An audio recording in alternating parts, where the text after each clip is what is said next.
Good afternoon. I've today left hospital after a week in which the NHS has saved my life, no question.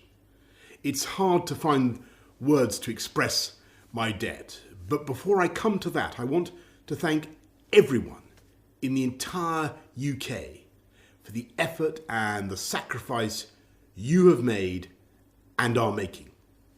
When the sun is out and the kids are at home, when the whole natural world seems at its loveliest and the outdoors is so inviting, I can only imagine how tough it has been to follow the rules on social distancing.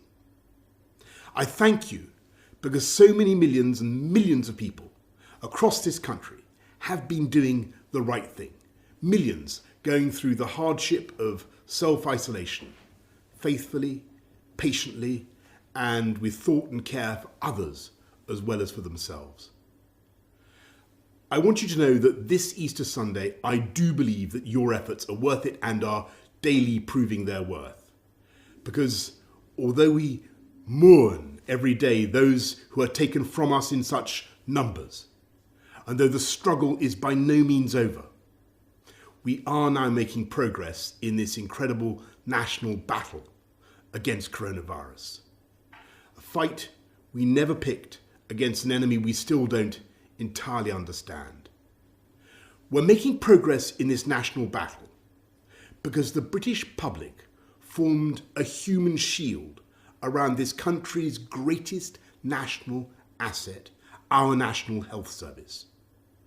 We understood and we decided that if together we could keep our NHS safe, if we could stop our NHS from being overwhelmed, then we could not be beaten, and this country would rise together and overcome this challenge as we have overcome so many challenges in the past. In the last 7 days, I have, of course, seen the pressure that the NHS is under.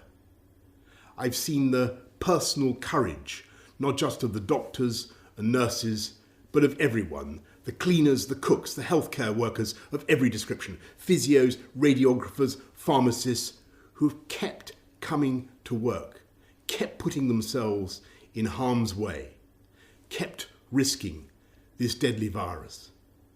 It is thanks to that courage, that devotion, that duty, and that love that our NHS has been unbeatable.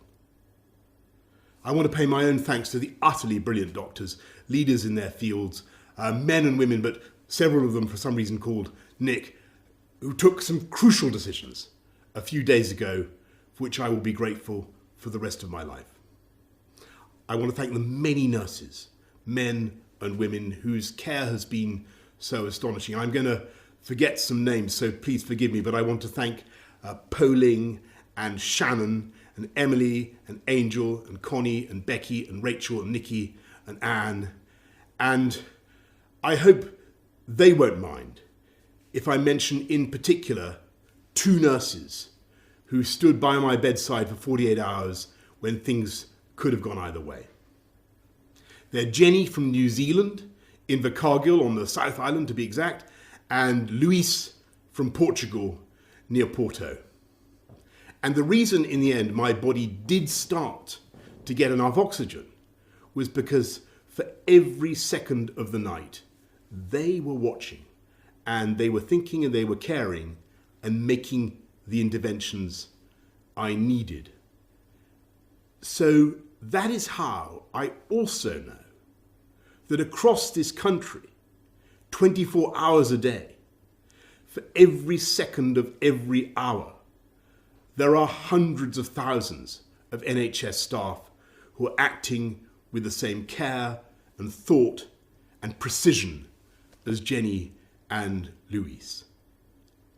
That is why we will defeat this coronavirus and defeat it together.